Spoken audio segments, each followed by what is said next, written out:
Hi, my name is Jennifer. Welcome to my channel. This is where I talk about toxic relationships. I do bring awareness for narcissistic abuse, and I've been doing that for 4 years. However, I do speak on all kinds of toxic relationships. Toxic relationships are toxic, and it doesn't matter what type of personality you are. If you're in a toxic relationship, we're here to talk about it. And so, I wanted to talk a little bit about how many people are diagnosing pretty much anybody who gets on their nerves or has hurt them with a narcissistic personality disorder. It happens quite often. I have lots of people who come and talk to me about narcissistic people that are in their life or that they consider narcissistic or sociopathic. And I do hair, so I have a lot of people who come and sit in my chair, and sometimes they can't wait to talk to me about these relationships. I am not a psychologist or a psychiatrist. I just have been in some of these relationships before, and I have been in a lot of therapy over many years to learn about my personality and also some of the personality of what I had been in before. So I know a little bit about it, maybe a lot compared to some, but I cannot diagnose people. However, I can talk to people about it, and it is easy to see that people may have a lot of the characteristics and traits that are associated with being a narcissist. However, we all have traits, and of all of the different personalities, we carry different traits. And it's just a matter of whether you have 5 or more. It is your history, the environment that you grew up in or that you're around. All of these things make a difference in when you or someone else is being diagnosed with a personality disorder. And many of them can be healed and some cannot, but they can be managed if certain people will admit that they have a problem and go in and get the therapy that they need. Unfortunately, sometimes that doesn't happen with some of these personalities, and one of them that's a little difficult is the narcissistic personality disordered person and the antisocial personality disordered person. They don't want to go to therapy, and if they do, it's over something else. It's not about them and their behavior. So they may have a moment where they recognize certain things like that, but the narcissistic personality, that narcissism is going to come in and protect them every time. So even if they have a little bit of awareness, that protective part of them who doesn't want to see anything bad and feel shame and things like that, they're going to maybe have a harder time getting the therapy, and it may cause them to leave therapy because it can make them possibly feel bad as they're getting the help. And so you don't necessarily want to feel those feelings. So it's like, I don't want to deal with that, and that can't possibly be me, and I can change this on my own, and I'm better than this. And so it can actually cause it to slow down and maybe not even happen, which is kind of sad. But the therapy is there. And if people have these disorders, they can, if they stay with it, get some cognitive therapy that will help manage and help their relationships be a lot better. And so if you're in a relationship with someone who may have a lot of these symptoms, and you may have something as well, that make the two kind of come together and those sparks go, right, and makes it toxic, you can go into therapy and actually get some help that can help you manage and get along better, right? So don't be discouraged when you hear someone can't be healed, because if they're willing, they may not be able to heal certain things, but they can learn certain things that they can do cognitively to make it better. It's if they want to, if they really want to make that relationship work, whether it's at work or, at home or with a family member. So there is hope for people like this, and and everybody's a human, everybody has feelings and are going through things. And just because somebody gets a diagnosis of something like bipolar disorder or antisocial personality disorder or narcissistic personality disorder doesn't mean they are, these horrible, terrible people. They can do terrible things, but they are human beings, and we're all human beings, and we all, if you have any empathy, then you care about whether that person does well in life, and we can't fix that person. That's being codependent when we try to go in and manage another person. I know, because I have been codependent. I am an empath, and it is something that I have struggled with and continue to struggle with and still work on. It's something that will take me quite a while, and we have to really focus on what we're doing and what's going on with us. It's great to know about the other person, but we really need to focus more on what we need to do for ourselves, and then they can do the work for themselves, and they're not feeling controlled and you're not feeling controlled, and then it's just not as toxic. I wish I would have known a lot of the things that I know now in some of my past relationships, whether they were narcissistic or not. I probably would have been able to do better as well, because I've got my own stuff. So one of the things that happens is people do come in and say, oh, I was dating this narcissist or this sociopath, and what an ass, and this is what he did, and da-da-da. So they probably maybe showed some traits of narcissism. And, again, we all carry traits, but there's a lot that goes into diagnosing someone. And so I wanted to talk about antisocial personality disorder for a second, because it's very similar sounding to narcissistic personality disorder. And antisocial personality disorder is what a lot of us call sociopaths. And so I wanted to go over the symptoms of this so you could see just how it is quite similar, but it's different.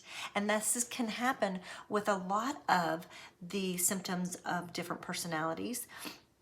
And so sometimes they can coexist, and so you can have a couple of different disorders within one person. So you may not know that, so I thought I would say that.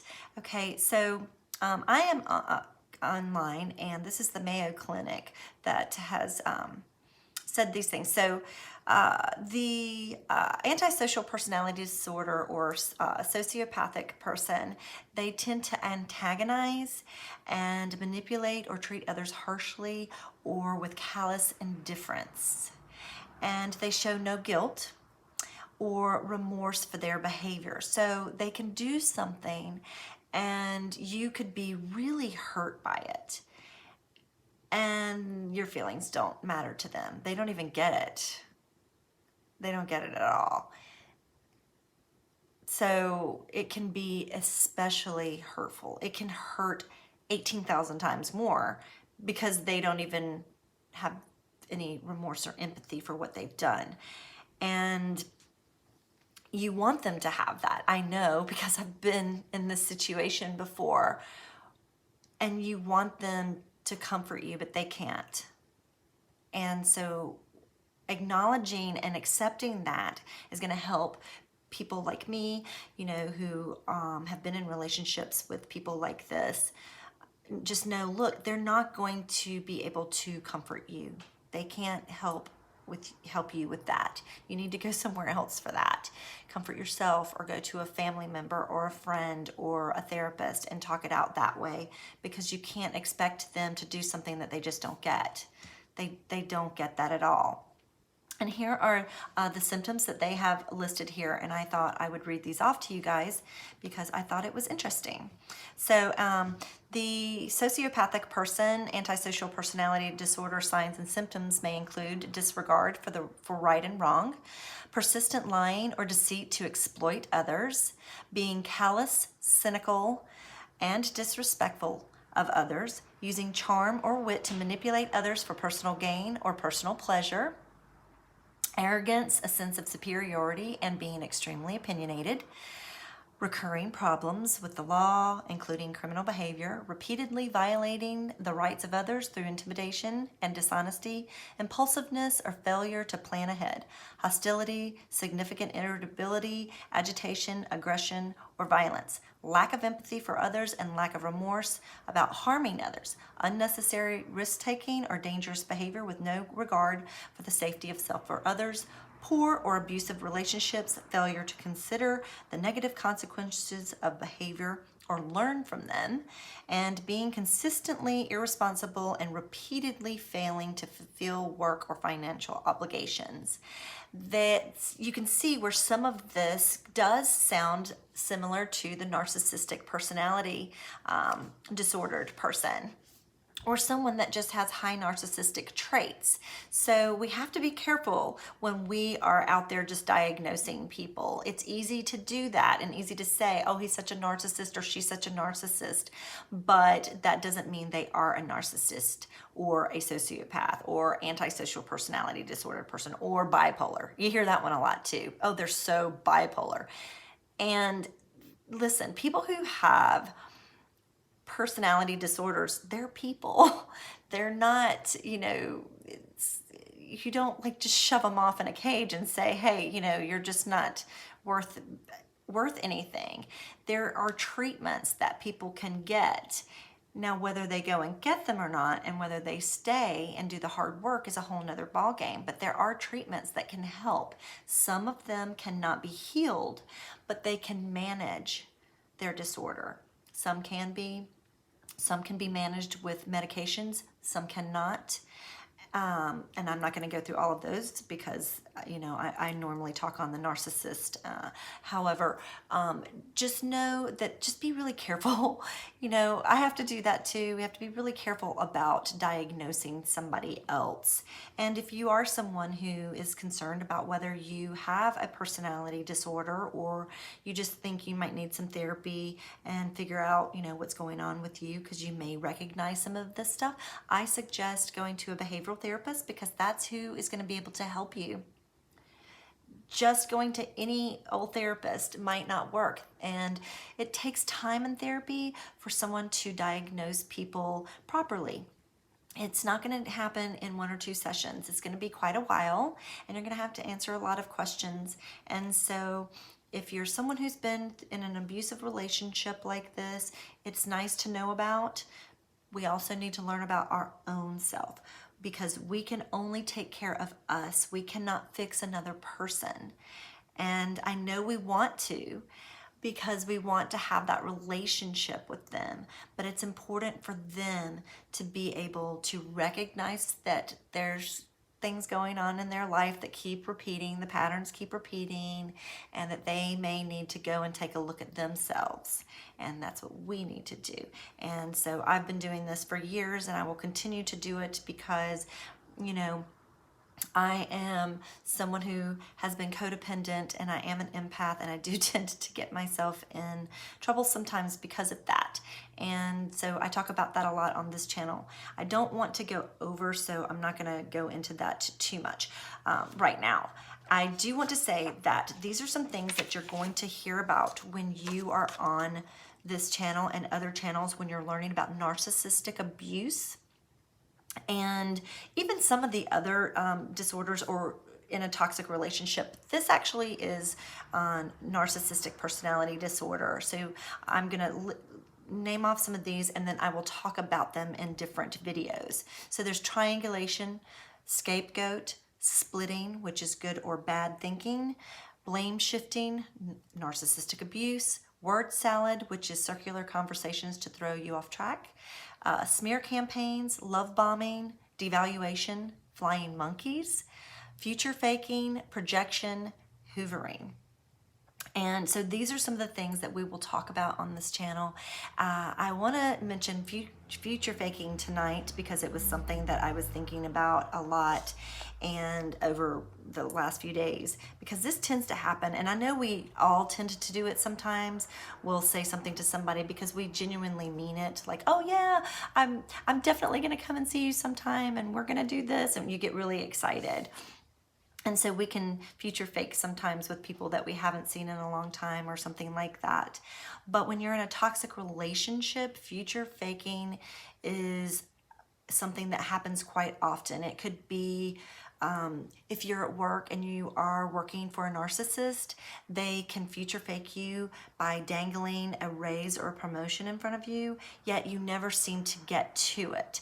It could be that you see other people getting those promotions and you just never seem to get it. So you go back and you're talking to them and they still have you kind of pining for that, and you're doing a lot of things, and you can get worn out over time and just never see that happen and then feel used and abused within that company.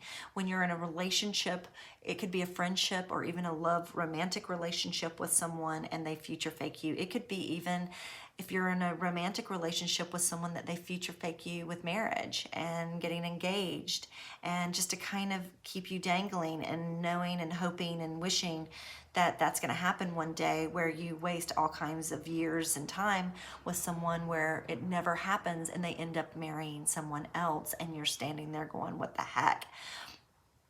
So future faking is used a lot in toxic relationships.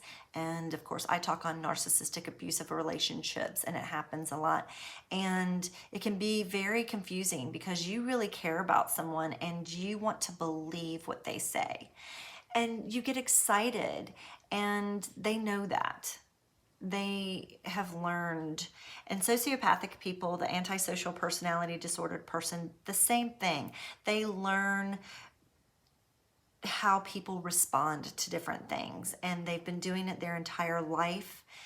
And even though that may not come natural to them as feeling wise, not all of, they have feelings. Well, I know narcissistic personality disorder people have feelings, not necessarily good feelings. They have a lot of bad feelings, but they do have feelings. But they've learned to recognize things. They've learned to mimic and mirror and say the right things to get what they need and want.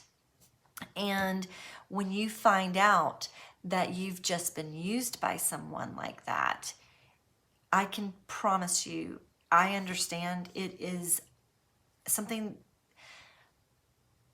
that it's hard to wrap your head around.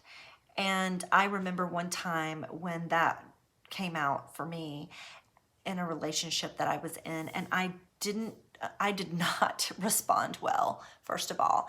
And I thought it meant something else. I wish that at the time this person could have explained things a little bit better, but he was going through therapy and I was going through my own stuff, and we just didn't understand enough. And I remember him saying one time, maybe one day we'll be able to sit down and talk about stuff and we'll be able to understand a little bit better. I don't think that's ever going to happen, but I do believe that this person knows that I am more aware, and, hopefully, that person did, things to cognitively learn to do things better and not to hurt people like that, because that's not nice. It's not nice to hurt people like that. You don't want to do that. And if you are someone who's in a relationship with someone like that, and you might be nice and everything, and you might be codependent and making all kinds of excuses for them and enabling them, but you're not doing yourself any favors and you're not doing them any favors. You're just in this toxic relationship that goes round and round and round, and you keep repeating the same cycles over and over and over again. It's exhausting you. It's not necessarily exhausting that other person, because they don't have the same emotions as you do. And so where you might be someone who's emotional and might cry about it for days, they're not doing that. You might be hoping that they are, but they're not, because that's not how they're wired. They might be looking at you like you're the crazy person because you're still crying about it and worrying about it. They're not worrying about it. They've moved on to the next thing in life, whatever it is that's happening in the moment for them.